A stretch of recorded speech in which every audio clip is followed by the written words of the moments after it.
السلام علیکم۔ میں ایک فلم ایکٹر تھا۔ اپنی بیوی کے روز روز جھگڑے سے تنگ آ کر میں نے اپنی ماں کو اولڈ ہاؤس میں بھیج دیا۔ چونکہ میں ایک مشہور اداکار تھا اسی لیے عیاشی بھی تھا۔ ایک بار اپنی عیاشی پوری کرنے کے لیے ایک ہوٹل میں چلا گیا۔ کچھ دیر بعد ہی ایک عورت میرے کمرے میں آئی جس نے سرخ ساڑی پہنی ہوئی تھی، لیکن جب میں نے اس کی شکل دیکھی تو میرے پیروں تلے سے زمین نکل گئی، کیونکہ وہ تو میں نے اپنی گاڑی کا دروازہ بڑے غصے سے کھولا اور باہر نکل کر پوری قوت سے بند کیا تھا۔ میں اس وقت بے تحاشا غصے میں تھا۔ میں نے بڑی اجرت سے اپنی گاڑی کی پچھلی نشت کا دروازہ کھولا اور اپنی والدہ کو بازو سے پکڑ کر بڑی بے دردی سے نیچے اتارا تھا۔ وہ متواتر روئے جا رہی تھی، کہہ رہی تھی مجھے یوں بے آسرا چھوڑ کر مت جاؤ بیٹا۔ میں تو بہو سے کچھ بھی نہیں کہا تھا، لیکن میں نے ان کی ایک نہ سنی اور زبردستی انہیں اولڈ ہاؤس لے جانے لگا۔ آدھی رات اس پہر میں خاموشی میں یہ کام بڑے رازداری سے کرنے جا رہا تھا، کیونکہ میں نہیں چاہتا تھا میری بنی بنائی عزت خراب ہو جائے۔ میری بات اس اولڈ ہاؤس کے مالک سے ہو چکی تھی۔ چوکیدار نے مجھے دیکھتے ہی کھڑے ہو کر سلوٹ مارا اور مین دروازہ کھول دیا۔ اس ٹھٹرتی سردی میں میں نے اپنی ماں کو سویٹر پہننے کی بھی مہلت نہیں دی تھی۔ وہ رو بھی رہی تھی اور کام بھی رہی تھی۔ میں اندر داخل ہوا، ان کے لب اب خاموش ہو چکے تھے، لیکن بس دبی دبی سسکیاں ان کے منہ سے برآمد ہو رہی تھی۔ شاید وہ اب اپنے آنسوں کو قابو میں رکھنے کی کوشش کر رہی تھی۔ میں انہیں آفس میں لے گیا جہاں اس اولڈ ہاؤس کا اونر بیٹھا ہوا تھا۔ مجھے دیکھ کر وہ احتراماً کھڑا ہو گیا، عام سا لباس اور سفید دوپٹہ اوڑھے۔ وہ میری ماں کم اور بے سہارا عورت زیادہ لگ رہی تھی۔ اس شخص نے مجھ سے سلام کیا اور پھر میرے والدہ کو دیکھ کر کہا، وہ اچھا تو یہ ہے وہ عورت جو آپ کو راستے سے ملی تھی۔ جو کہانی مجبوراً اس مالک کو مجھے اس لیے سنانی پڑی تھی تاکہ وہ میری والدہ کو اپنے اولڈ ہاؤس میں بھی رکھ لیں اور مجھ پر کوئی الزام بھی نہ آئے اور نہ ہی میں بدنام ہوں۔ وہ اس شخص نے میری ماں کے سامنے ہی سنا دی۔ یہ سن کر میری والدہ نے برجستہ میری طرف آبی دیدہ آنکھوں سے دیکھا تھا۔ میں اپنی نظر بدل گیا تھا۔ وہ کہنے لگا، آپ جیسے مشہور اداکار سچ میں ہمارے ہیرو ہی ہیں۔ جس طرح سے آپ نے بے آسرا عورت کے ساتھ نیکی کی ہے، یقیناً بڑی اچھی تربیت آپ نے اپنے والدہ سے پائی ہے۔ اس شخص کی بات نے مجھے بے شرم سے پانی کیا تھا۔ پھر اس شخص نے انٹر ہوم بجایا۔ ایک عورت چند ہی منٹوں میں اندر داخل ہوئی۔ جی صاحب، ان خاتون کو کمرے میں لے کر جاؤ۔ اس آنر کے کہنے پر وہ عورت میری والدہ کو اپنے ساتھ لے گئی۔ میں نے ایک چیک جیب سے نکال کر اس شخص کی طرف بڑھاتے ہوئے کہا، میں ہر ماہ پیسے دے کر جایا کروں گا، آپ ان کا خیال رکھیے گا۔ میری بات پر اس شخص کی مسکراہٹ گہری ہوئی تھی۔ کہنے لگا، آپ بے فکر رہیں، انہیں یہاں کوئی مشکل پیش نہیں آئے گی۔ لیکن میں نہیں جانتا تھا کہ میری ماں مجھے اس حال میں بھی مل سکتی ہے۔ میں شرم سے زمین میں گر جاؤں گا۔ میری ماں نے تو ساری حدیں ہی پار کر دی تھی۔ ان کے غیر مردوں سے سنیما کے بڑے پردے پر نظر آنے والے ایکٹرز ہنستے کھیلتے ناچتے گاتے لوگوں کے دلوں پر راج کرتے ہیں، مگر ہم لوگ اصل زندگی عام انسانوں سے بھی بدتر گزارتے ہیں۔ لیکن پھر بھی سب کے سامنے ہمیں خوشباش دیکھنے کی اداکاری کرنی پڑتی ہے۔ میں بھی اپنے زمانے کا ایک مشہور اداکار تھا۔ ایک چاکلیٹی ہیرو ہیروئن کے ساتھ ساتھ نہ جانے کتنے لڑکیوں کے دل مجھے دیکھ کر دھڑکتے تھے۔ میں نے شادی بھی ایک امیر کبیر خوبصورت لڑکی سے کی تھی جو میری بڑی فین تھی۔ میں شروع سے امیر نہ تھا، بلکہ میرے شکل و صورت مجھے غربت سے اٹھا کر سنیما کے بڑے پردے پر لے آئی تھی۔ میری والدہ بہت خوبصورت خاتون تھی، لیکن قسمت کی دھنیا مل سکی کہ میرے والد جوانی میں ایک حادثے کا شکار ہو گئے تھے۔ لیکن میری والدہ نے دوسری شادی نہیں کی تھی۔ وہ لوگوں کے کپڑے سلائی کر کے اور جھوٹے برتن مانج کر میرے اخراجات پورے کرتے رہے۔ میں نے بچپن سے جوانی بڑی تنگیر میں کاٹی تھی۔ 10ویں جماعت کے بعد میں نے ٹیوشن پڑھانا شروع کر دیا، اپنے اور کالج کے اخراجات پورے کرنا شروع کر دیے۔ وقت یوں ہی گزرنے لگا۔ میں نے MBA کی ڈگری حاصل کر لی۔ مجھے لگا کہ اب میرا وقت بدل جائے گا، لیکن یہ بھی میری یہ خام خیالی ہی نکلی۔ میں در در کی ٹھوکریں کھانے لگا۔ نوکری کے چکر میں میری جوتیاں گھس گئی تھی، لیکن مجھے نوکری نہیں ملی تھی۔ پھر میرے دوست نے مجھے کہا، میں بہت خوش شکل ہوں، اسمارٹ بھی ہوں، اگر مجھے نوکری نہیں ملتی میں ماڈلنگ میں ٹرائی کروں۔ ماڈلنگ میں میرا سلیکشن بڑے آرام سے ہو جائے گا اور مجھے ماڈلنگ کے پیسے بھی ہاتھوں ہاتھ ملیں گے۔ مجھے اپنے دوست کی بات مناسب ہی لگ رہی تھی۔ میں 6 مہینے کی نوکری کی تلاش میں بہت خوار ہو چکا تھا، اسی لیے سوچا کہ جب تک نوکری نہیں مل جاتی تو ماڈلنگ کرنے میں کوئی بھی حرج نہیں ہے۔ بہت جلد میرا سلیکشن ماڈلنگ کے لیے ہو گیا تھا۔ میری چند تصویر رسالے پر کیا لگی کہ دھوم ہی مچ گئی تھی۔ مجھے ہاتھ تو ہاتھ پیسے ملنے لگے تھے۔ میری ایک مہینے کی کمائی ایک نوکری کرنے والے ملازم سے کئی زیادہ تھی، اسی لیے میں نے نوکری کرنے کا ارادہ ملتوی کر دیا۔ پھر تو جیسے میں کامیاب کی منزل طے کرتا چلا گیا۔ پہلے ماڈلنگ پر ڈرامہ ایکٹر، میری خوشی کی انتہا نہ رہی جس دن مجھے ایک فلم کی آفر ہوئی۔ میری شکل اور صورت اور وجاہت کی وجہ سے پہلے فلم میں دھوم مچ گئی تھی۔ راتوں رات ہی ایک مشہور اداکار بن چکا تھا۔ مجھے فلم کے لاکھوں روپے ملے تھے۔ میں نے ایک پوش علاقے میں کرائے کا فلیٹ لیا اور اپنے والدہ کو لے کر وہاں شفٹ ہو گیا۔ میری والدہ ایک سادہ سی خاتون تھی، نہ تو انہوں نے کبھی ٹی وی ڈراموں کو دیکھا تھا، نہ ہی ان کا فلم سے کوئی واسطہ تھا۔ میں نے اپنی والدہ کو اب تک اپنے اس کام سے انجان ہی رکھا تھا۔ وہ یہی جانتی تھی کہ میں کہیں نوکری کرتا ہوں۔ وہ یہاں تو اپنا زیادہ تر وقت عبادت میں گزارتی یا پھر سلائی کرتی رہتی تھی، لیکن جب پرانے محلے کو چھوڑ کر ہم نئے فلیٹ پر گئے تب میں نے اپنی والدہ کو اپنے کام سے آگاہ کیا تھا۔ میری خوش قدری اور اداکاری کی وجہ سے میں نے ایک سال کے قلیل عرصے میں بہت پیسہ کما لیا تھا۔ اب میں ایک گھر لے چکا تھا۔ میرے رہن سہن دو طرح کے بدل چکے تھے، لیکن میری والدہ ویسے ہی سادی ہی رہتی تھی۔ میں انہیں بہت کہتا کہ آپ بھی فیشن کیا کریں، لیکن وہ نہیں مانتی تھی۔ انہی دنوں میری ملاقات شمسا سے ہوئی۔ وہ ایک امیر کبیر باپ کی ایک لوتی بیٹی تھی، میری اور میری فلموں کی دیوانی تھی۔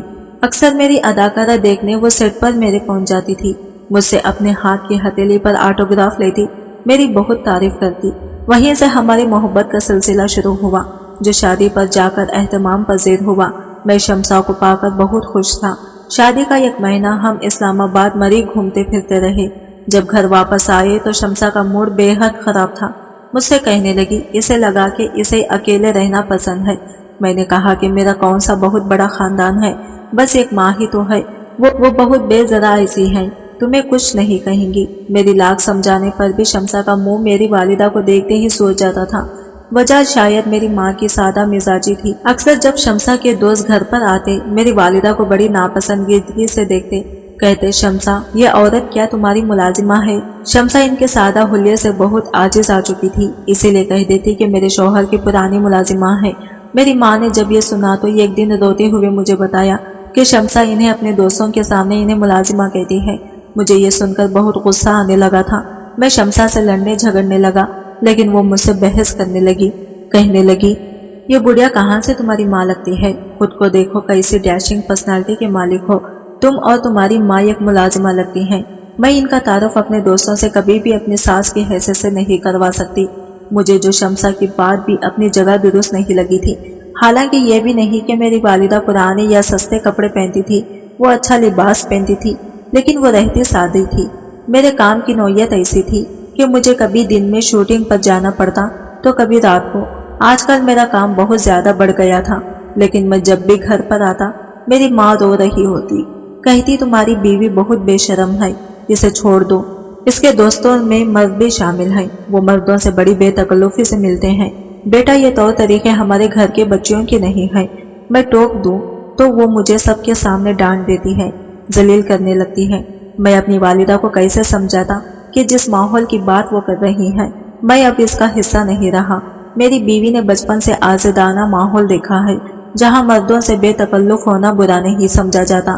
اگر میں شمسا کو یہ سمجھاتا کہ وہ اپنا پہناؤ اور دوستی میں ذرا دیکھ بھال رکھے تو وہ مجھے حیرت سے دیکھنے لگتی، کہتی تم ایک فینسی ہیرو ہو کر کسی گھٹیا سوچ رکھتے ہو، جو کچھ تم ہیروئنز کے ساتھ کرتے ہو میں تو ایسا کچھ بھی اپنے دوست کے ساتھ نہیں کرتی جس سوسائٹی کا تم اور میں حصہ بن چکے ہیں۔ تمہاری ماں کی ہر وقت کی دخل اندازی ہمارے رشتے میں ضرور درار ڈال دے گی۔ مجھے امی کو ہی سمجھانا پڑتا کہ وہ چپ رہا کرے۔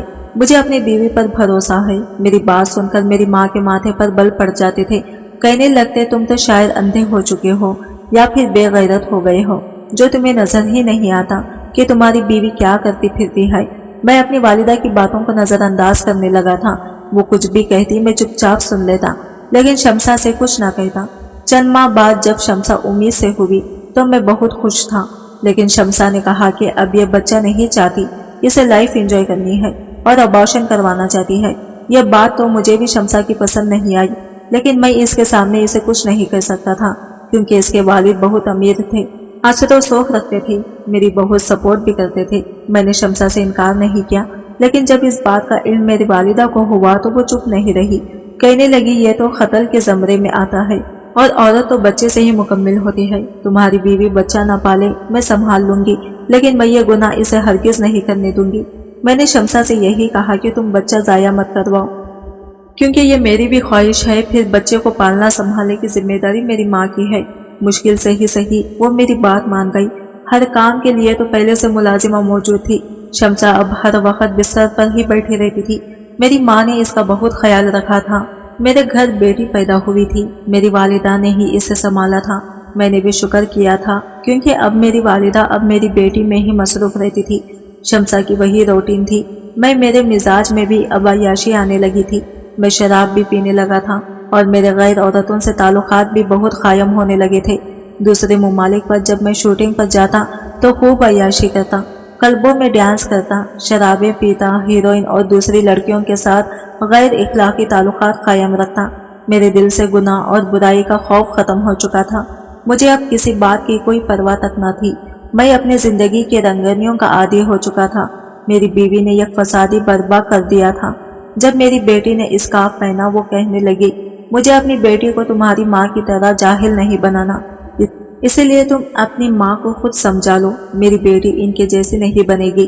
میری والدہ بھی اب چپ نہیں رہتی تھی، کہنے لگی کہ بچی میری بیٹی کی ہے، میرا خون ہے، اسے میں نے پالا ہے، اسی لیے اسے میں تمہاری طرح آوارہ نہیں بناؤں گی۔ یہ بات سننی تھی، شمسا نے تو طوفان ہی کھڑا کر دیا۔ میری بیٹی کو لے کر میکے چلی گئی۔ میں نے بہت روکا مگر کہنے لگی، اس گھر میں یا تو میں رہوں گی یا پھر تمہاری ماں۔ وہ میکے جا چکی تھی اور مجھے اس وقت اپنی والدہ پر غصہ آنے لگا تھا۔ وہ کیوں ہستی زندگی میں دخل اندازی کرتی تھی۔ میری بیوی نے کہا، اگر مجھے واپس لانا چاہتے ہو تو اپنی ماں کو اولڈ ہاؤس میں بھجوا دو، کیونکہ وہ میری بیٹی کی زندگی برباد کرے گی۔ میں خود اس وقت یہی سوچ رکھتا تھا کہ ہمارا گھرانہ ایک لبرل سوچ اور ماحول کا عادی ہو چکا ہے۔ میرا اٹھنا بیٹھنا بھی ایسا ہی تھا۔ میں نہ تو اپنے بیٹے کو چھوڑ سکتا تھا نہ ہی بیوی کو۔ البتہ میری ماں ضرور یہاں سے اولڈ ہاؤس شفٹ ہو سکتی تھی، لیکن اب مسئلہ یہ تھا کہ جتنی میں دولت پا چکا تھا، اپنی ماں کو اولڈ ہاؤس چھوڑتا تو لوگ مجھ پر تھو تھو کرتے کہ بڑھاپے میں ماں کو اولڈ ہاؤس بھیج دیا۔ اسی لیے میں رات کے اندھیرے میں انہیں اولڈ ہاؤس چھوڑ آیا۔ میرا واپس پلٹ کر جانے کا کوئی ارادہ نہ تھا۔ وہاں سے میں سیدھا شمسا کو لینے چلا گیا۔ جب اسے پتا چلا کہ میں اپنی ماں کو چھوڑ آیا ہوں، وہ خوشی خوشی میرے ساتھ چلی آئی۔ اب میری بیوی مکمل طور پر آزاد تھی۔ دن بھر وہ کیا کرتی تھی کیا نہیں، مجھے اس بات سے کوئی غرض نہ تھا۔ مجھے بس یہ تھا کہ جب میں گھر واپس لوٹتا تھا تو مجھے گھر میں ہر وقت کی بحث نہیں ملتی تھی۔ میری بیٹی کا پہناؤ بدلنے لگا تھا۔ شمسا نے اسے بہت مہنگے اسکول میں داخل کرایا، جہاں دینی تعلیم کے بجائے انگریزی تعلیم اور طور طریقوں کی ہی اہمیت دی جاتی تھی۔ جیسے جیسے وقت گزرنے لگا تھا، میری عمر بڑھنے لگی تھی، میری اہمیت بھی اب کم ہونے لگی تھی۔ مجھے اب ہیرو کے بجائے ہیرو کے بڑے بھائی کا رول ملنے لگا تھا، پھر باپ کا۔ میری آمدنی کم ہونے لگی تھی، لیکن مجھے اس لیے بھی پرواہ نہ تھی کیونکہ میں بہت دولت اکٹھی کر چکا تھا۔ میری عیاشی کی عادت اب بڑھنے لگی تھی۔ میں نے اداکاری کم کر کے ڈائریکشن شروع کرتی تھی۔ میں ایک ڈائریکٹر بن چکا تھا۔ اب میں ہر نئی آنے والی لڑکیاں جو فلم میں کام کرنا چاہتی، انہیں اپنی فلمیں سائن کرنے سے پہلے اس کے ساتھ وقت گزارنے لگا تھا۔ جو حال لڑکیوں کا بھی اپنا ہی مزہ تھا۔ مجھے اب شمسا میں کوئی دلچسپی نہیں رہی تھی۔ ان میں بہت سی لڑکیاں متوسط گھرانے سے بھی آتی تھی، جنہیں اپنے گھر والوں کا پیٹ پالنے اور ان کے تن پر کپڑا ڈھانپنے کی خاطر میرے سامنے بے حجاب ہونا پڑتا تھا۔ کسی بے بس لڑکی کی بے بسی سے کھیلنے کی لطف مجھے کچھ زیادہ ہی آتا تھا۔ ایک ایکٹرس کے رول کے لیے بھی جب کوئی لڑکی آتی تو میرے کیمرے میں آنے سے پہلے اسے میرے کمرے سے گزرنا پڑتا تھا۔ لیکن میرے ہوش اس وقت اڑے جب میں ایک فلم کی شوٹنگ کے لیے اٹلی گیا تھا۔ اٹلی جیسے خوبصورت ملک میں میری ہر شام رنگینی میں گزر رہی تھی۔ ابھی بھی میں ایک ریسٹورنٹ میں اپنی ساری ٹیم کے ساتھ کھانا کھا رہا تھا، ساتھ میں شراب سے بھی لطف اندوز ہو رہا تھا، جب میرے سامنے ایک انگریزی رسالہ رکھا گیا۔ کہا گیا کہ ایک نئی لڑکی نے ماڈلنگ میں تہلکہ مچا کے رکھ دیا ہے۔ میں نے نشے سے چور آنکھوں سے وہ رسالہ کھولا تو وہ دیکھتا ہی رہ گیا۔ اس لڑکی کا وجود آفت لگ رہا تھا، بالکل آئیڈیل تھا۔ اس کا نیم بہن نہ لباس دیکھ کر میرا دل اس کی خواہش مند ہونے لگا تھا۔ اس لڑکی کا چہرہ ان تصویر میں اتنا واضح نہیں تھا، کہیں جالی دار نیٹ سے چھپایا گیا تھا۔